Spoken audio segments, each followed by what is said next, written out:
So like I said, my name is Brooke York, and I volunteer as a merge director with AIGA Cincinnati, one of the 70 plus chapters of AIGA, the Professional Association for Design.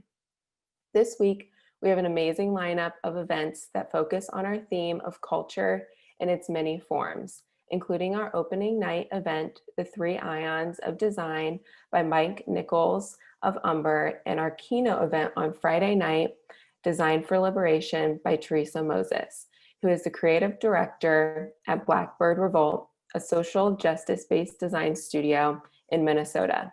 Information on all of these events are available at midwestdesignweek.com. In addition to volunteering as the Merge Director, I am also an in-house graphic designer for Western Southern Financial Group, who is the proud sponsor of this event.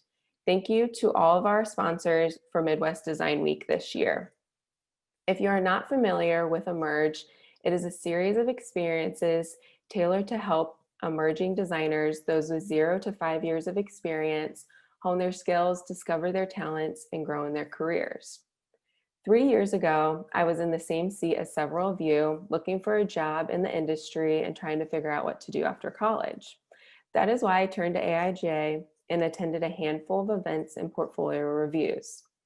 Because of the connections I made, I was able to land my first full-time gig after college at Western Southern Financial Group. Now, with my continued involvement in AIGA as a merge director, I am using my platform to help reach students and young designers.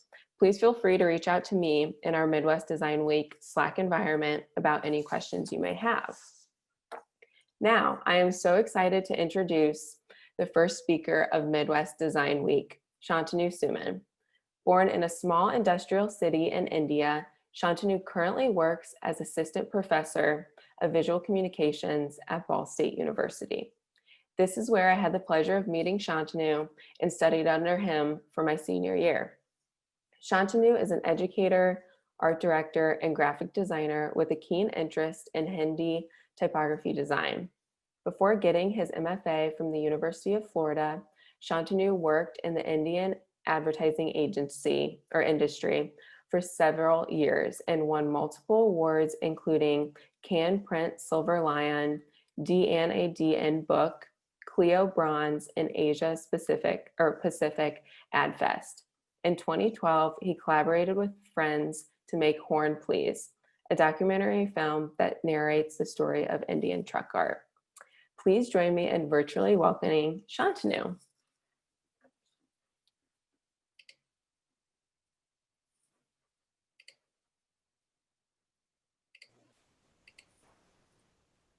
All right, so Shantanu, you can go ahead and share your screen, and I'm going to spotlight the interpreter for everyone.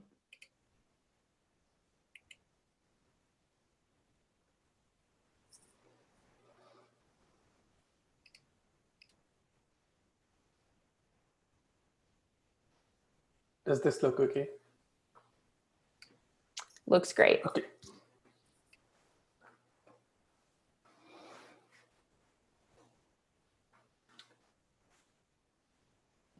Hello, everyone. My name is Shantanu Suman. So this is what I used to look 30 or 32 years ago. And I'm sharing this picture because, I mean, if you've never met me, then this is what I look like now, just a little more facial hair.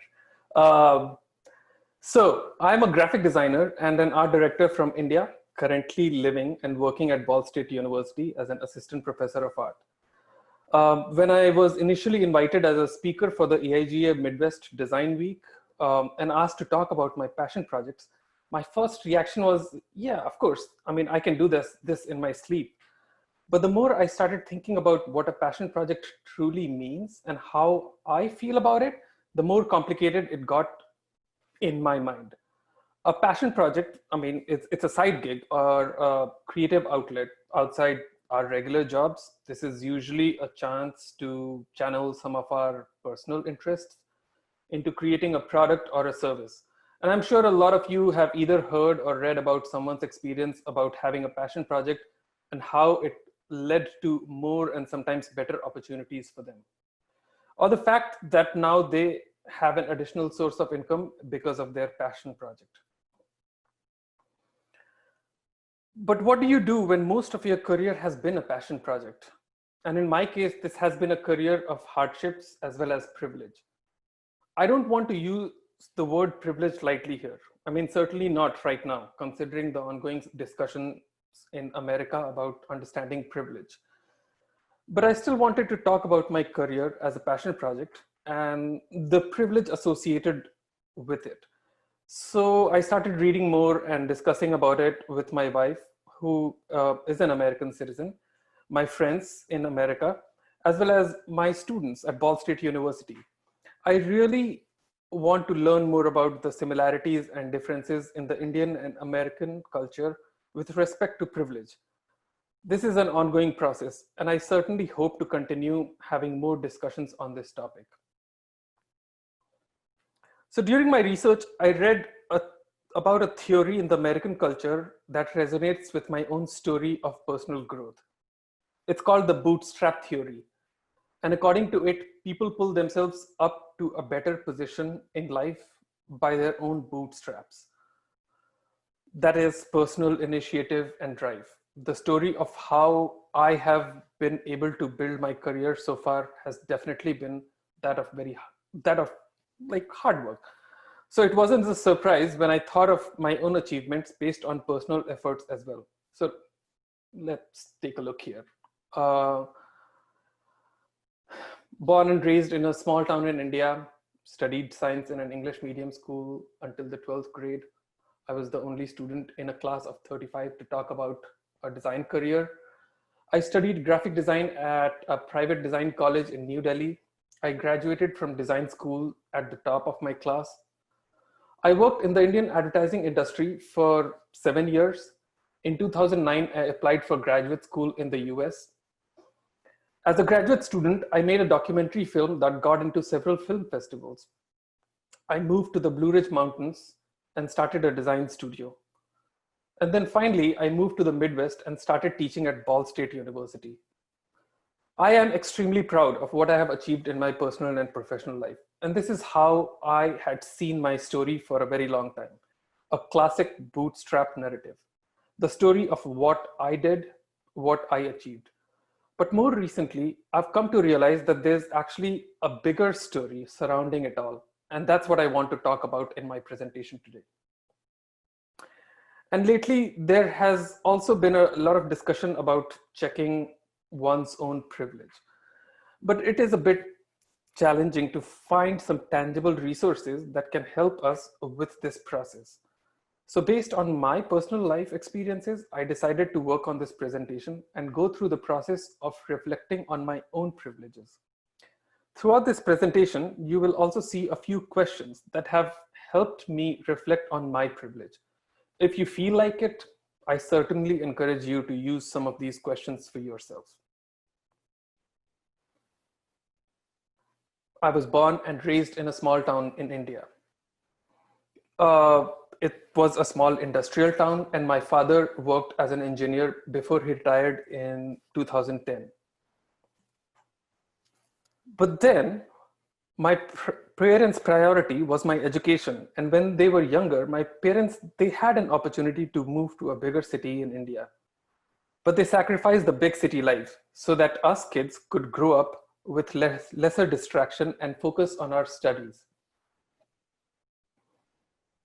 I don't think it was my parents' dream to live in a bigger city, but it was certainly a possibility.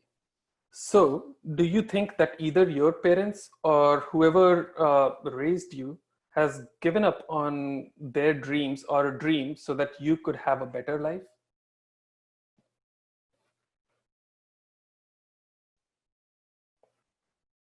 I studied science in an English medium school until my 12th grade.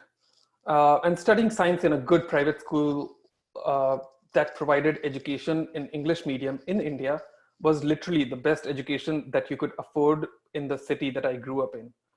The admission to the school was a bit difficult, and we had to go through a tough qualifying exam to be accepted.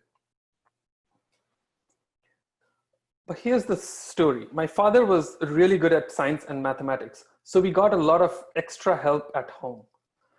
My parents also grew up in a small town, much smaller, and with lesser resources than what I had while growing up. One of my father's first job interviews was with the Navy, but he was a bit hesitant to leave his hometown, so he lost that opportunity.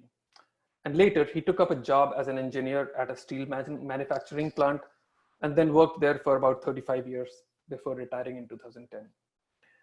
So growing up, good education was definitely one of the most important things for our family. And whenever there was time and money or any resources, my parents would take us on vacations within India so that none of us kids were ever afraid of leaving home when the opportunity came. And by the way, when I say none of us kids, as in like I have two more brothers, an elder brother and a younger brother. So if you feel self-reliant in your personal life, does it have anything to do with the education you received?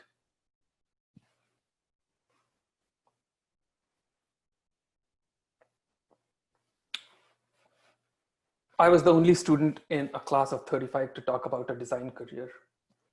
One day, in one of my 12th grade science classes, my teacher started asking everyone what they want to study in college. I was the only student in that class who mentioned a field outside the traditional areas of study. And the traditional areas in India are, or were at least 15 years ago, engineering, medical, information technology, and military. So when I said this, of course, some of my friends laughed at that idea and even joked that I wanted to be a fashion designer and that I could design their clothes. Back then, no one in the Indian small cities knew much about the design field. We certainly didn't know about any famous graphic designers. I think there were a couple of popular fashion designers, and that could have been the reason why everyone thought that I wanted to be a fashion designer. But this was actually the first time I had expressed this idea out loud in front of so many of my friends. So here's some relevant background information. Back in school as a science student, we had the option to choose an elective. I chose engineering drawing over computer science. This is a course that people take in the sophomore year of architecture school, and we had the option of taking it in high school. So that was the first time I realized that I really enjoyed working with 2D and 3D designs, including perspective and also light and shadows. In fact, in my 12th grade exam, which is kind of a national level exam for students in the 12th grade, I scored 96 out of 100 in engineering drawing. This was a record score in this subject within my city and state. And I don't think any student in the 5 years prior to when I had given this exam had scored in the 90s. And also, I might be correct in assuming that I was probably one of the top 5 scorers in engineering drawing in India in that year. During these same exams, I scored poorly in mathematics. I passed the course, but it was equivalent to a B minus or a C plus grade. And that's not good for any student who wants to study engineering. And even though my parents were disappointed about my mathematics score, they supported me to study design, so I definitely couldn't have done it without their encouragement. In the Indian culture, families and parents definitely have a big role in determining a student's area of study after high school. I am privileged to have parents who have always trusted me with my career choices, even though sometimes it was a bit difficult for them to explain to their friends what I exactly do within my area of specialization. So, do you think that you felt somewhat supported while you were exploring your design choices or exploring your career choices?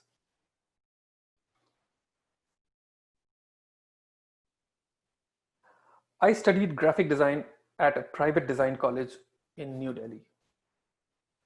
During the time when I was trying to make a decision about my college, I remember having this conversation with my parents about what I wanted to study after school.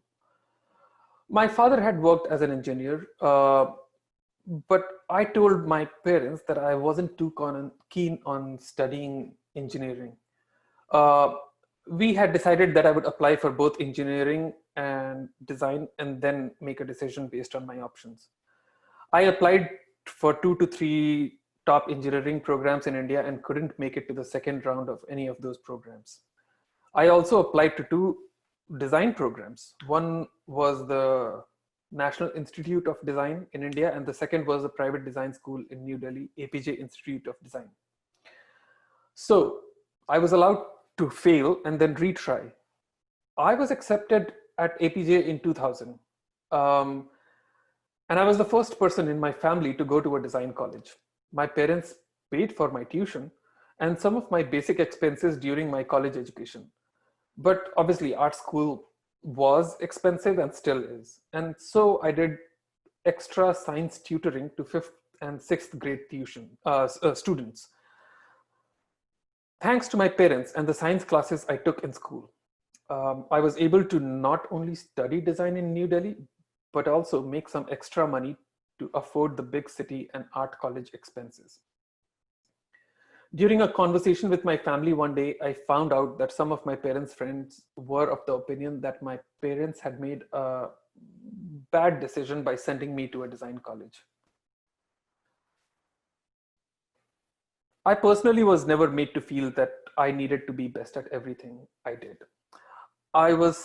It was certainly desirable, but not required. And that's because I had the options to choose from.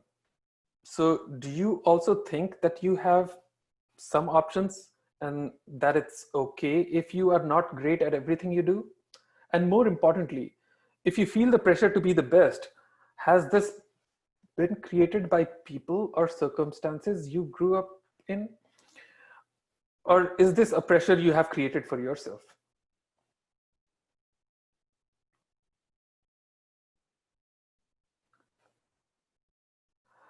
I graduated from design school at the top of my class. I wasn't the most talented or naturally gifted art student in my college. In fact, before I started college, no one in my family had considered art or design as a career path. One thing that I had been taught as a child was to work very hard. I didn't know how to switch on a computer before I got to college. So I just kept working very hard to learn everything that I didn't know.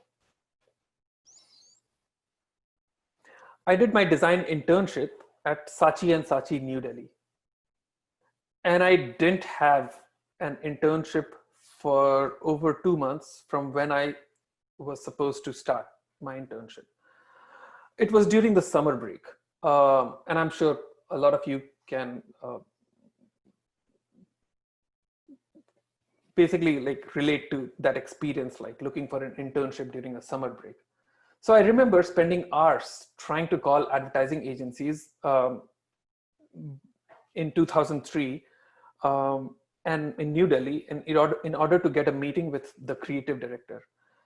The receptionists would pick up the phone and ask me to send them my resume. And my resume, I mean, in college had nothing but my name, the name of my college, the degree that I was expecting, and the softwares that I knew. So eventually, when my design professor, Usha Iyer, when she found out about it and realized that I wasn't getting anywhere with my internship, she called one of my alums, Niharika, and asked her to review my portfolio. I met with Niharika, and on the same day, I met with her boss, who later offered me an internship. And this was Saatchi and Saatchi, New Delhi. It was an unpaid internship. And if it wasn't for my professor and my college alum, I don't know how long I would have had to wait for an internship. During my internship, Niharika and her copywriter, Neha, were my immediate bosses. They were a few years senior to me, but still a bit young in advertising. At least once every day, I would sit with them and ask them to explain me some of the clever advertising concepts that I would see in the books. We would stay back in the office after regular work hours, pull out DVDs of TV commercials that had won the Cannes Advertising Awards in the previous years. watch reruns of those commercials, and try to think of our own concepts or come up with our own concepts that we believed could be good enough to qualify as good work. Niharika and Neha taught me how to think of concepts and read long copy ads. Neha was a copywriter and she was always after me because I didn't want to read long copy, and I'm so thankful for her because like now I feel like, I know what a long copy means and what is the true power of a long copy advertisement. This training during my internship helped me immensely when I was working on my final design thesis. I was already getting trained by professionals before I had finished my education. You must have heard of the quote, "It takes a village to raise a child." And that's true in every aspect of my life. And it's definitely a privilege to have the support of this group of people who are willing to share their time and energy just to see me succeed in life. So do you have this support system around you as well? Whether it's in the form of supportive people, training materials, or even financial support?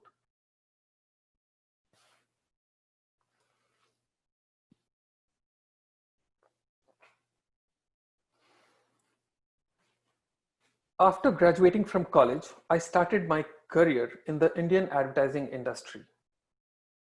I have worked in New Delhi for 5 years and then moved to Mumbai and then worked there for another 2 years.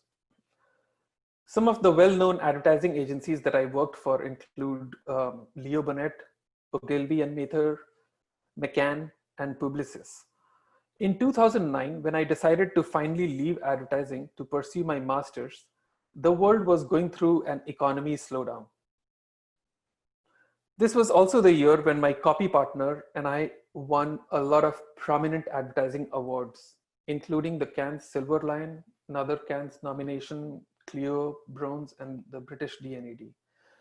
My overall creative ranking across the Asian continent at that point, or at least for the year 2010 and 11, was 269. Very early on in my career, I was taught that I will be more successful if I had a good partner who could complement my creative skills. My seniors taught me about teamwork. Teamwork was not just a soft skill on my resume, it was a way of life. It was a way of life for all of us in advertising, or at least all the like-minded people. And I had the privilege to work with some of the best creative minds in the Indian advertising industry. At various points in my advertising career, my bosses include Niharika and Neha, Emmanuel and Prasad, Tito and Ron, Danny and Suchitra, Kapil and Arnab, Vaibhav and Anand, and Akash and Vivek.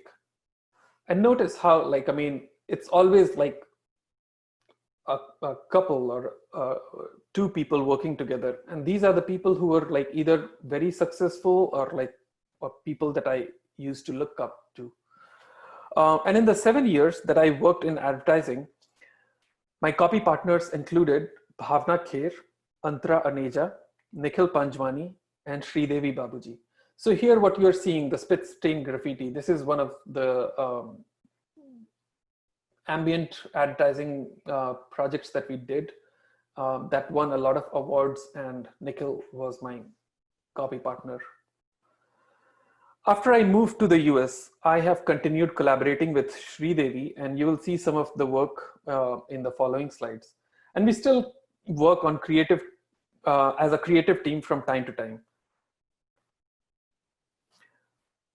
During my advertising career, I worked with quite a few successful people who had very similar family backgrounds or life experiences similar to my own. Now, it is important to note that most of the reputable advertising agencies are located in bigger cities around India. So it was definitely helpful for me to have role models and friends with whom I shared similar life experiences. It's difficult to say now whether I would have been equally successful if people didn't share similar understanding of our lives.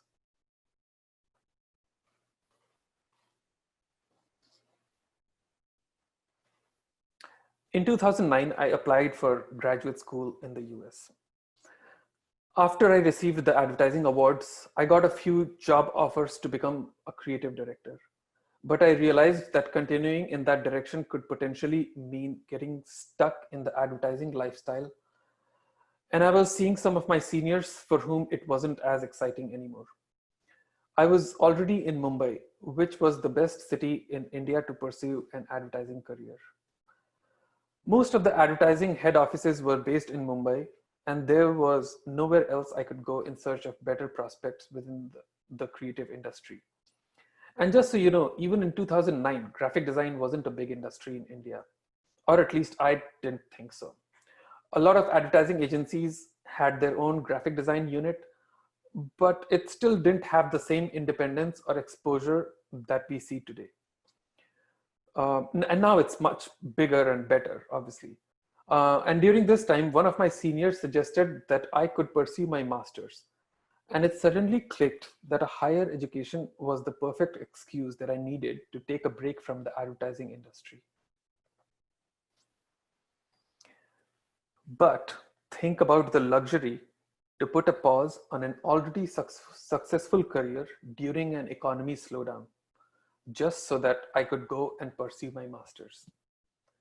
This is the time when everyone was hanging on to their jobs and I was looking for a change. In 2009, I met with the national creative director of my advertising agency and I informed him about my plans to leave advertising and study graphic design. He was very gracious and gave me his full support. I continued with my job as a senior art director, knowing very well that I might leave the industry after a year. I started taking classes to prepare for my GRE and TOEFL exams. Those are basically the exams that anyone has to give when they are applying for a master's program in the US and if they are coming from India. I did this for a few months while I worked in advertising. My friends, they introduced me to any of their family members or friends who were also studying in the US. They were also trying to help me with my research and understanding of the master's application process. I applied to 4 design programs in the US, and thankfully I got through all 4 of them.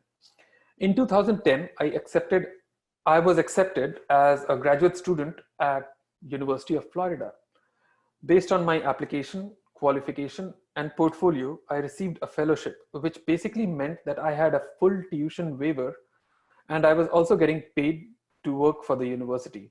This was one of the best offers that I could have received from any university.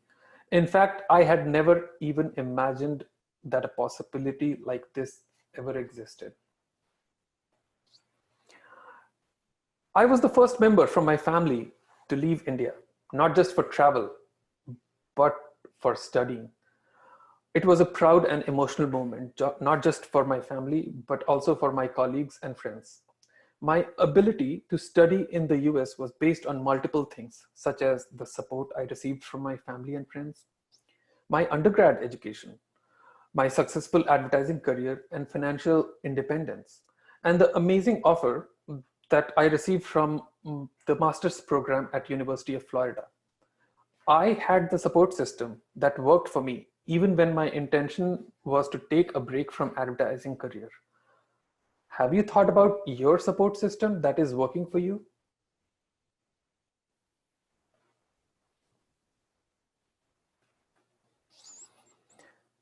When I got to grad school, I finally had the time to work on what now we call as passion projects. And I'll talk more about some of my design passion projects. So before this time, I was in the advertising industry where I was using my skills to create work for clients. And while that was also very satisfying and rewarding, I didn't realize what I was missing in terms of having the creative freedom to work on my own projects. At the end of my first year of grad school, I met with my faculty committee to share my progress throughout the year. Even in the first year, a lot of my work had the impressions of the corporate culture and a style in which I had been trained for several years in advertising. My committee members encouraged me to explore my Indian roots and develop a body of work that could help share my representation of the Indian culture with people in America. This was the first time in my career when I had the time and encouragement to express myself and my culture using design and without worrying about any judgments from a client. For me, this was a privilege. And this was also the beginning of a passion project that I still continue to work on. In 2011, I started my research on the Indian truck art. And if you don't know, this is what an Indian truck looks like. You can basically Google and you will see like multiple photographs of these beautifully decorated trucks in India. I used the library system at the University of Florida to access articles in the Indian and international newspapers about the Indian truck art. Since I couldn't travel to India in 2011, because like that's when my committee meeting had happened and I was suggested that I should pick a topic about India, and it was too late during the summer to plan for any travels. So I relied on my friends in India who provided me some initial information to help me develop some of my initial projects. Use rubber at night. This is one of the first projects I created. It was a set of playing cards. And this project was inspired by a common phrase found on Indian trucks. The actual phrase is use dipper at night, and it is used to facilitate overtaking on Indian highways. I changed the phrase to use rubber at night in order to bring attention to the AIDS problem that was prevalent among the Indian truck drivers. This card was created using letterpress technique. And this was literally my first design exploration of the Indian truck art. My next project was Truckopoly. This was a board game that was inspired by Monopoly, and it was based on the rules and regulations of the Indian trucking industry. I called one of my friends in India, Mandeep Grewal, and he's the owner of a fleet of trucks, and I spoke to him Skype. I chatted with him over Skype for a couple of hours just to understand all the rules and regulations that I could incorporate within this game.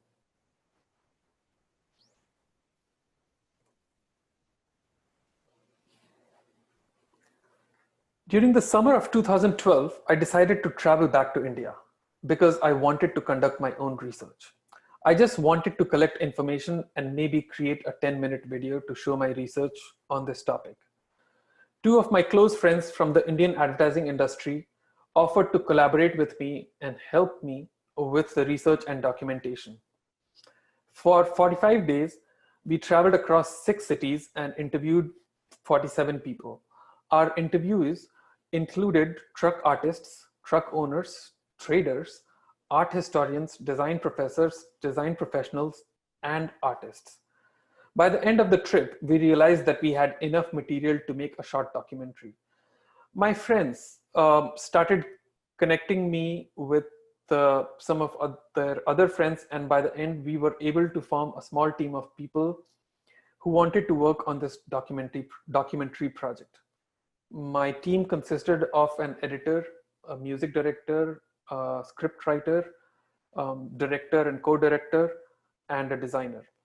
It took us about 6 months of working across 2 continents, and finally, in 2013, as part of my final master's thesis, we released Horn Please in the US. This was the first ever documentary film about the Indian truck art. It has been an official selection in about 7 film festivals, and it has been screened in dozens of countries around the world. In 2014, we were approached by a production house to release it on a digital platform, but we didn't have a high resolution version. So in 2015, we released the documentary for free on YouTube. And by the way, we didn't have a high resolution version because when I went back to India to document, I wasn't intending to make a documentary film. We were literally using an iPhone 4S because that was the newest iPhone back then, and a Sony Handycam and my SLR camera that could only take photographs. Those were the equipments we had, and that's what we used to document the entire process. And this was, by the way, the only photograph of Ish and me during that 45-day research trip. I still can't believe that we were so involved in documenting everything about truck art that we didn't realize that we had no other photograph. And this was literally when we finished the documentation process, and suddenly we were like, oh, we don't have a photograph of our own. Maybe we should get one, just so that people don't think that we didn't do this ourselves. So now that I have told you the story of how Horn Please was made, let me share the support system around this project. Before I started working on my passion project, or this passion project, which is Horn Please, I was already trained as an art director in the Indian advertising industry. I had saved some money through my advertising career, which enabled me to undertake an expensive research trip. I had made some good friends in the industry who had offered to work with me on a project of my choice. And I was a graduate student where I could learn about conducting research effectively and also use the time and university resources for developing my passion projects. In 2013, after finishing my graduate school, I decided not to go back to the industry.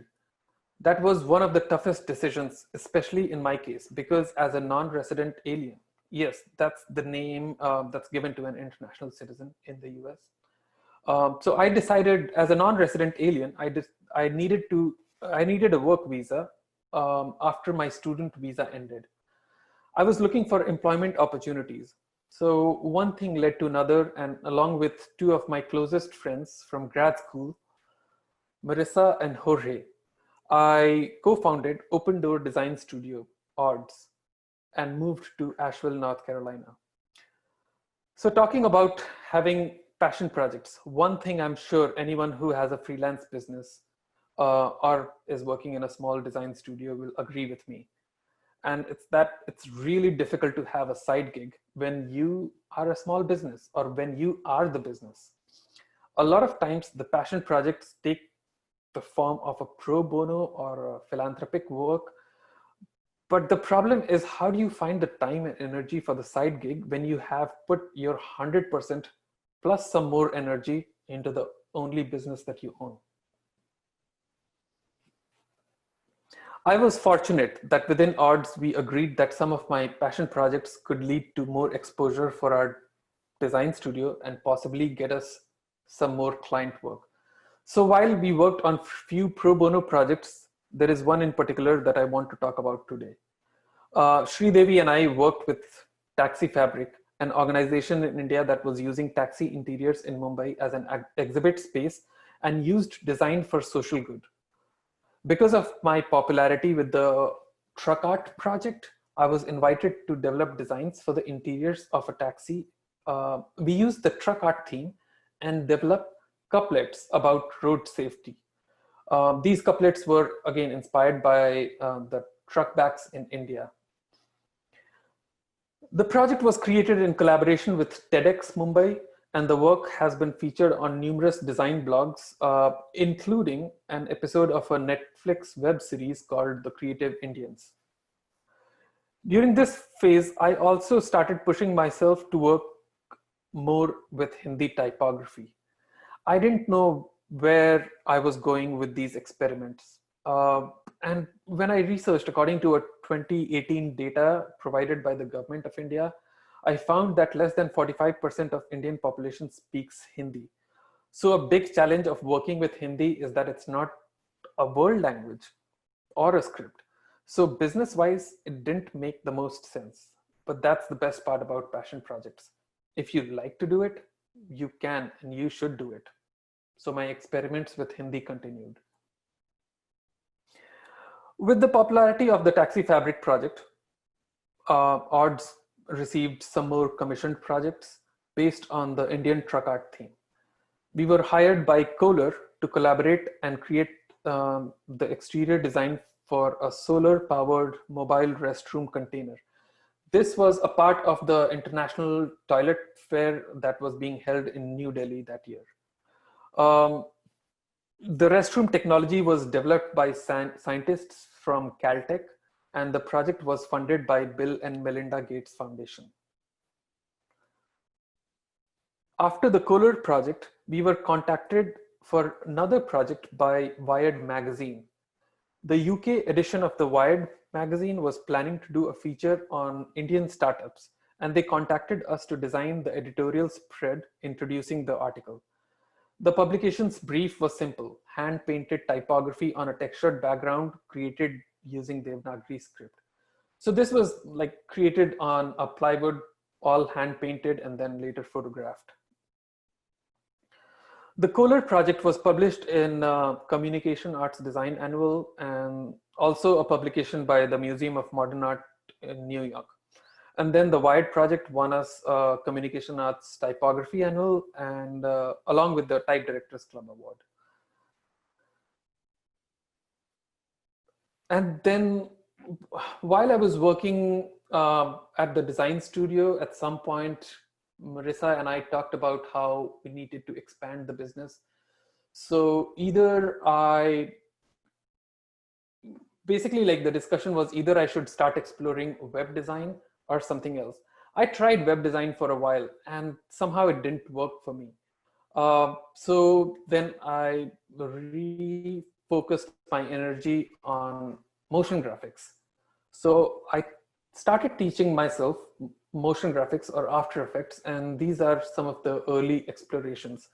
I was taking the designs that I had already created for the Horn Please project or based on the Horn Please theme, and then I started experimenting with that.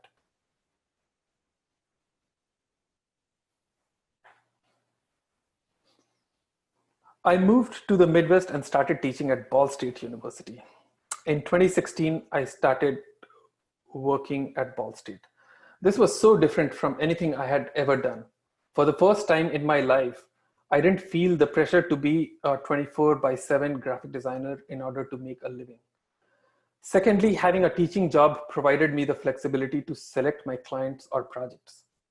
And then finally, when you have a work visa, and Ball State got me a work visa, and when you are a professor at a university, you are not allowed to work for any client other than the university. That's another one of those things about being a legal immigrant in the US. So whenever I could find the time, I was either working pro bono or working on passion projects. This was also the time when I continued with my experimentations with the Hindi typography. For one of the projects, I worked with Indianama. This poster concept, it portrays a hypothetical picture of how censorship regulations in India can possibly lead to a situation where popular Indian cinema might start looking like exploitation cinema, and then it can be difficult to differentiate between a controversial political statement, which there are plenty, and the low budget movie titles. This was kind of a dig at the language and actions of the Indian politicians. I'm sure a lot of this happens everywhere in every country. With how the world has started changing politically in the past few years, I was also realizing that being apolitical was also a privilege that I had. So I started pushing myself to get out of that bubble.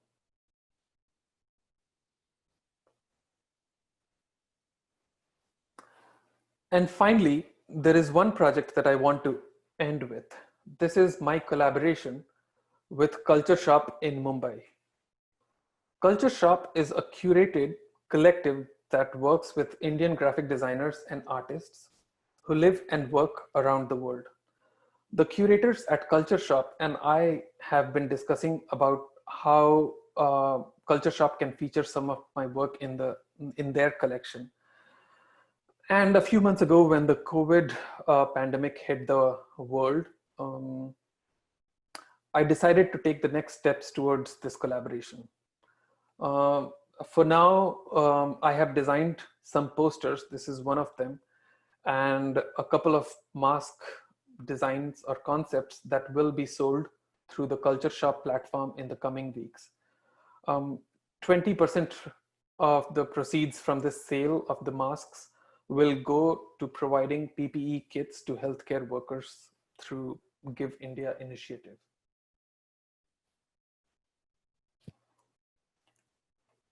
So in conclusion, my design career is a passion project, and it is obviously a story of privilege, some of which I received by virtue of my association with others around me, and some of which I have earned for myself.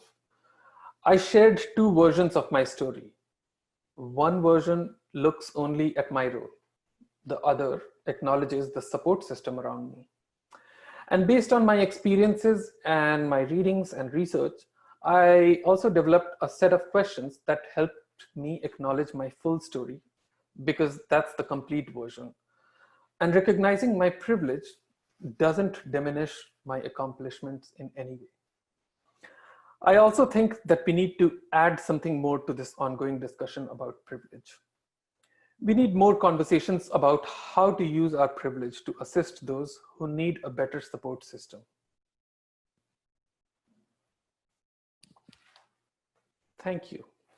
And by the way, if you want to download any of these graphics that I have used in my presentation today, you can go to my Instagram account, which is listed at the bottom, or go to this download link and click on that link to get those graphics. And if you, we'll have a Q&A round right now, but for some reason, if you are unable to ask your question, or if you think of something later, or even if you would just want to say namaste or hi, please reach out to me using my email listed here.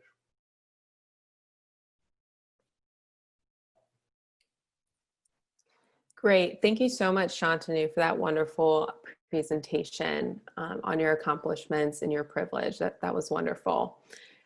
We did want to take a few moments. We have about 12 minutes left to open up the floor for a Q&A. You guys can direct your questions to the YouTube chat and or the Slack channel that we are patrolling in the 01-Monday. So please feel free to ask away. And Shantanu, if you would like to stop sharing your screen, and we can go ahead and get into gallery view. So we can all be here together. And I do want to, side note, apologize for the slight delay, and thank you to our Midwest Design Week team to get everyone back up and running. I believe there was an issue with the link that we had. So thank you so much for your flexibility, and to remind you guys that you can go back, if you did miss the very beginning of the talk, you can go back and relook at that through the YouTube link that we sent out in the Slack channel, the correct one. So feel free to do that, and we will patrol for some questions if there are any questions. I was seeing a lot of encouragement. A lot of people liked your truckopoly and just a lot of your lettering too. People like the slides. Thank you. Yes, I love the truckopoly. That one is awesome. I actually do see one from Grace. Shantanu, can you send us the link to the shop where your mask design will be sold? Would love to support. Yes, definitely. I will. What would be the best? I can put it in the Slack channel.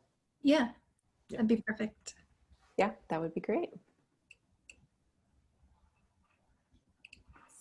We've got another question on the YouTube. Sorry, it's actually Nick is asking.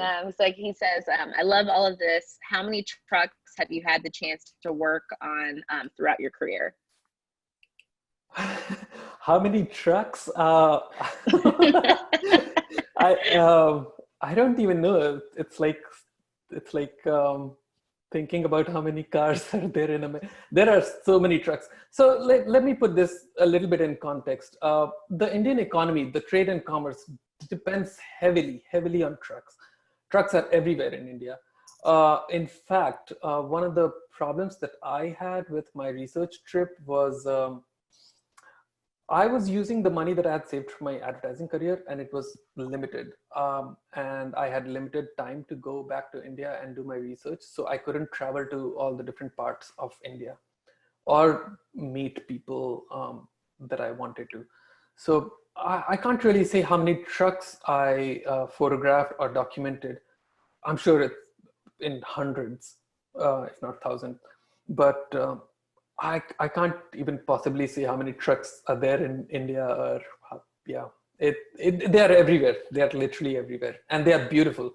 So one thing I keep telling people who ask about truck art is when people go to India, like a lot of people would want to go to the tourist destination, they would fly into New Delhi and then take a car or a train to Agra to see the Taj Mahal, which is like 2 or 3 hours away. But if you're traveling by road, take a moment and look outside your car window and you'll see these beautiful trucks. And those are also pieces of artwork just like right there. And you don't even have to pay for that.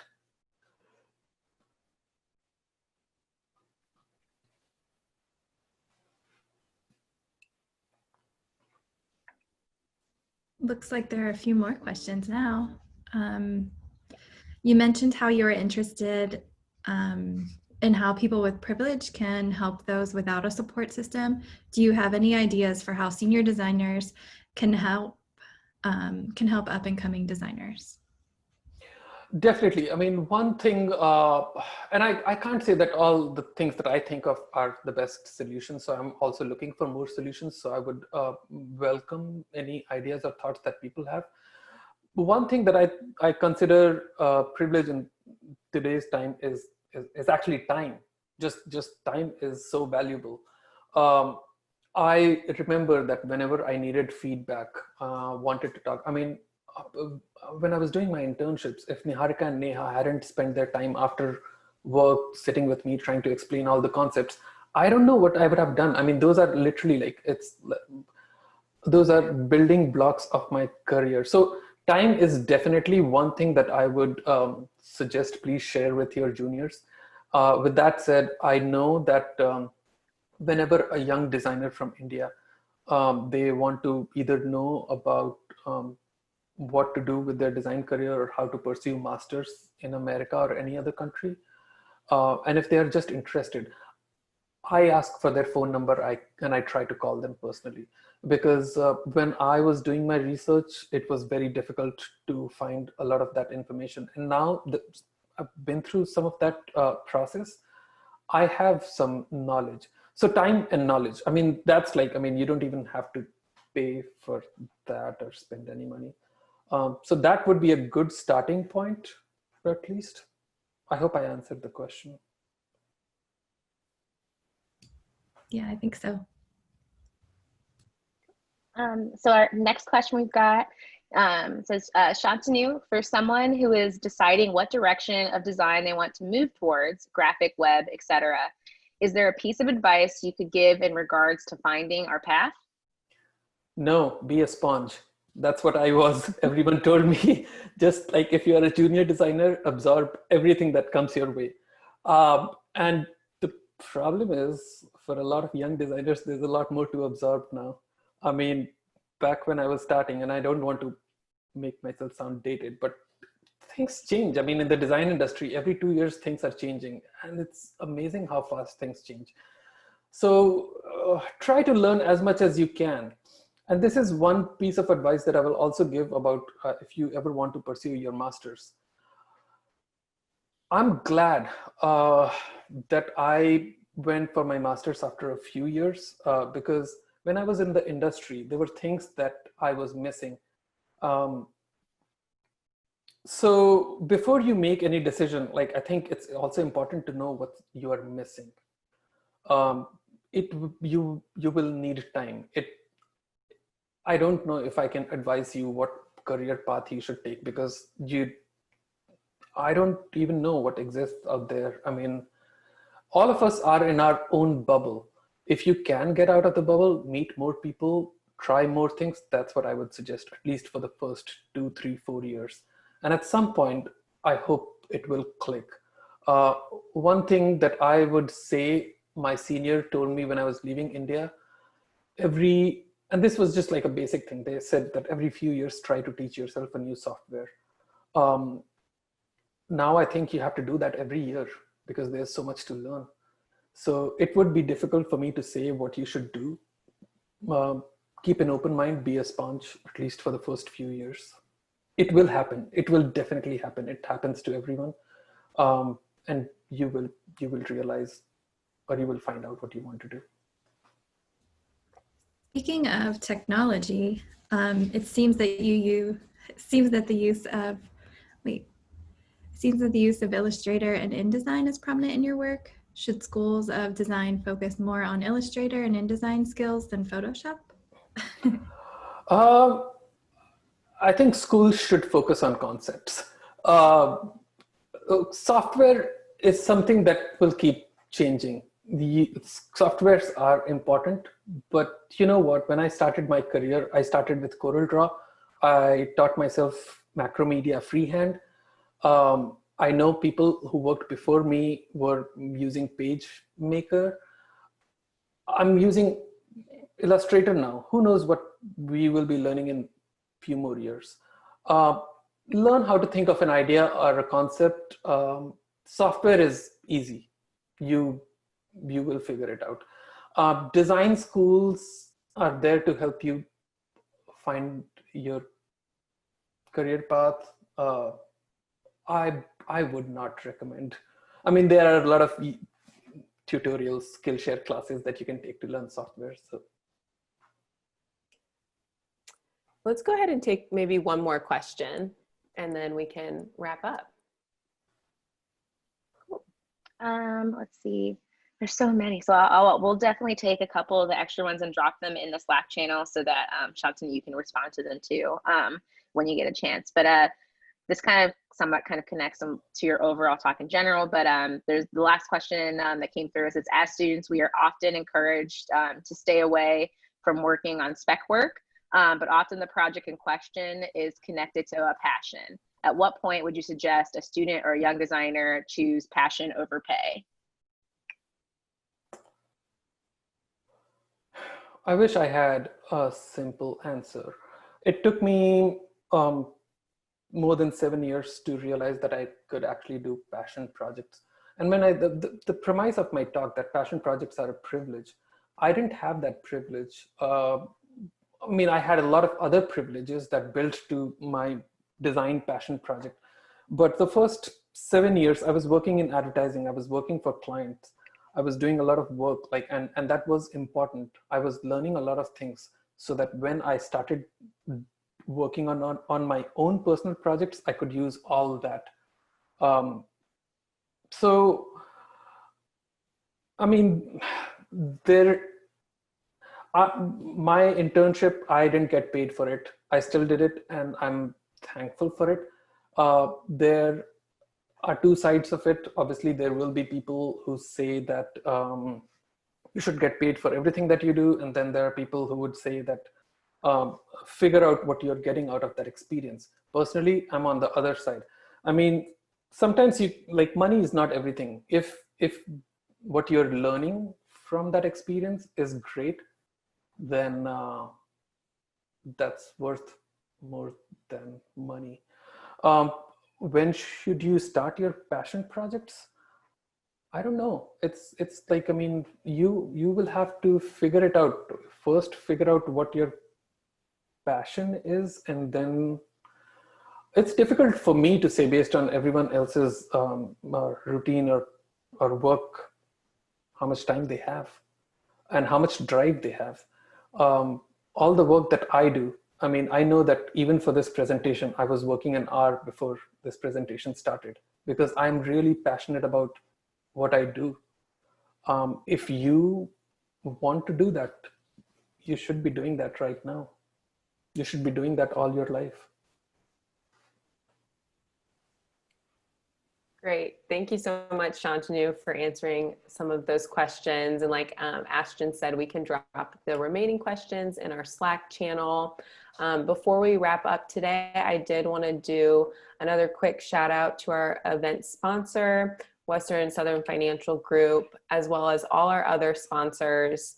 And I did not get to share this at the beginning of the talk, so wanted to go ahead and share our other sponsors that were out there and helping us this week and supporting us. So thank you to all of these sponsors. And then if you're interested in any other events during the week, information on the events are available at midwestdesignweek.com. If you have any questions at all, feel free to reach out to us on Slack. Anyone with the MWDW tag on their names are part of the organizing team and should be able to help you with whatever you need. So thank you again, and we hope to see you all very soon, and hopefully joining us later today for our first keynote. So thank you so much. Thank you.